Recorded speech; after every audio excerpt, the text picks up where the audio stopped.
আপনারা গল্প শুনেন, কিন্তু গল্প শুনেন, কঠিন গল্প কিন্তু আছে। জেনে দইয়ের খুঁটি দিছে আর 3 কেজি গোস্ত না দিয়ে দেখা লাগছে সরাতলা। কথা বুঝছেন? চোদন আছে, চোদনে না বললে তো বোঝা যাবে না। চাচা কইছে,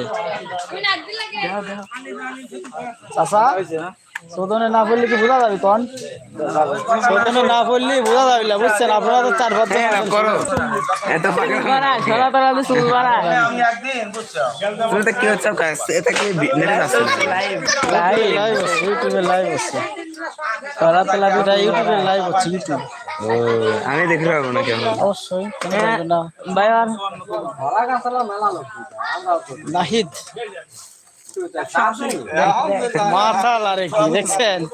আরে মিষ্টি ছেলে এইভাবে মাতাল, আরে মাথায় সর্ষের তেল মাতাল, মাথায় চুল